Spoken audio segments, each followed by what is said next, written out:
Olá, meus alunos, bem-vindo a mais um Fractal Revisa. Essa é a revisão para a nossa terceira prova.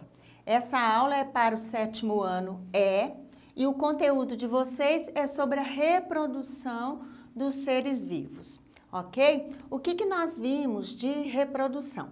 Que os seres vivos, eles se reproduzem de duas maneiras, de forma assexuada e de forma sexuada, ok?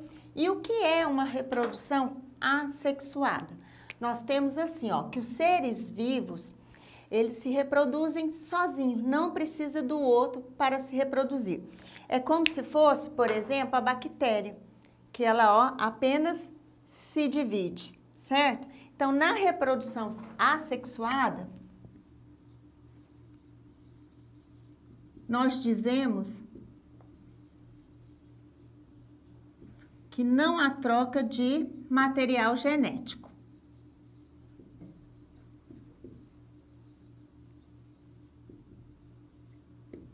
E na reprodução sexuada?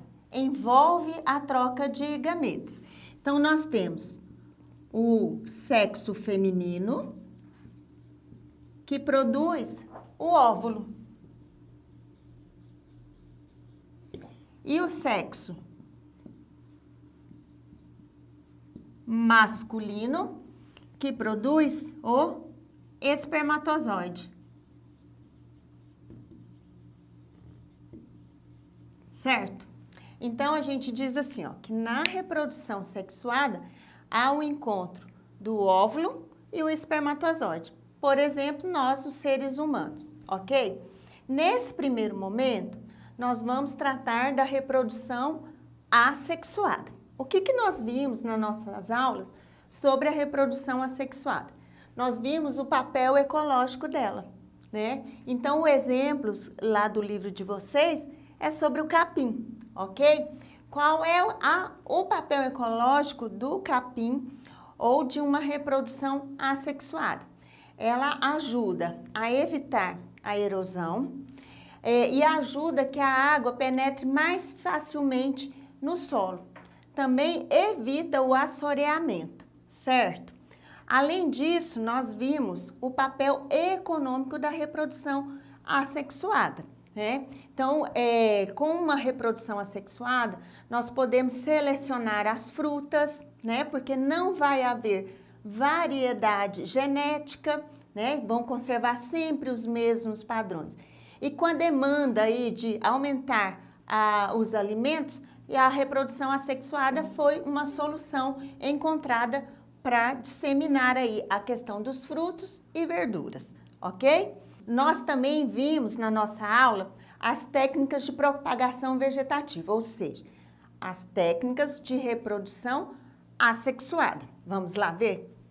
A estaquia, a enxertia, a aloporquia e a mergulhia. Em que consiste cada uma dessas técnicas? Então, vamos lá. Nós vimos assim, ó, que a estaquia, você pega o galho de uma árvore, faz um corte no ápice dela, deixa as folhinhas aqui no topo e vai enraizar ela, ou seja, colocar num vasinho e criar as mudas. Ali ela vai criar as raízes e já crescer uma nova planta, certo? A enxertia, em que consiste a enxertia? Então, você pega lá uma árvore que já está plantada, então o caule dela já está enraizado, certo? Você faz um corte nela, aqui em cima, e vem com outra planta que você quer o fruto saboroso, com mais qualidade, e faz o enxerto dela. Então, coloca assim, e pode amarrar, e ela vai criar raiz e vai crescer. Ok? Essa é a enxertia. A aloporquia, você pode fazer no pé de jabuticaba, por exemplo, né? Você pega o caule, vai tirar a casca dela.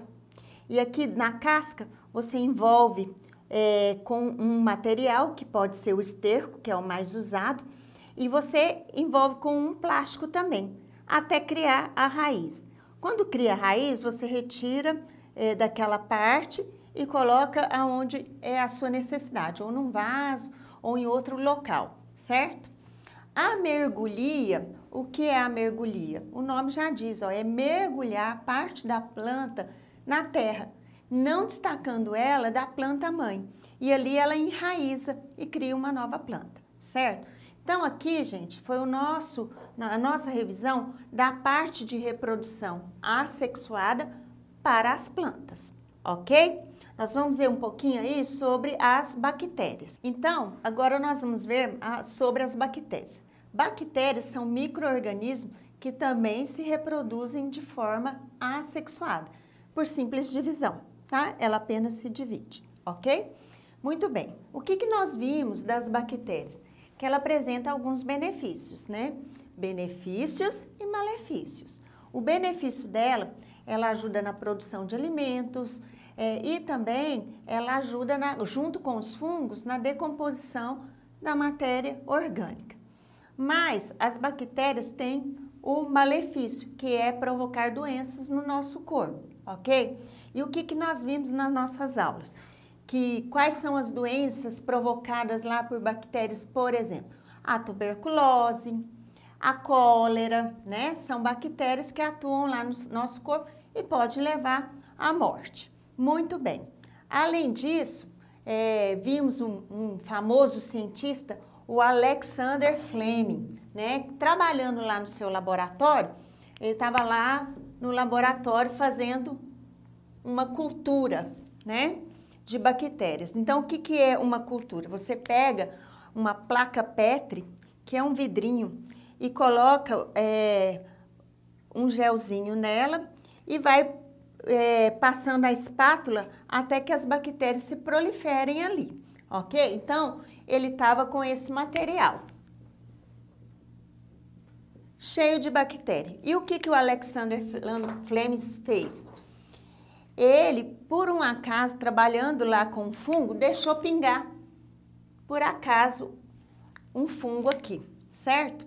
E ele, depois de algum tempo, observou, então, que esse fungo, ele matou as bactérias.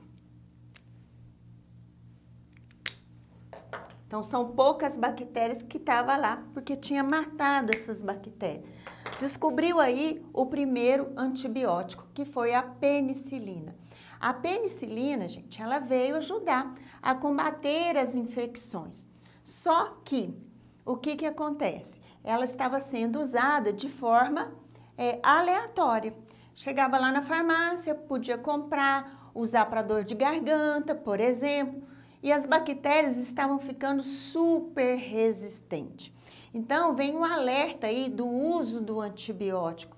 Você só pode usar o antibiótico com a prescrição médica. Essa é uma questão lá da nossa lista obrigatória, né? Então, só com a prescrição médica. O uso do antibiótico, ele tem que ser completo.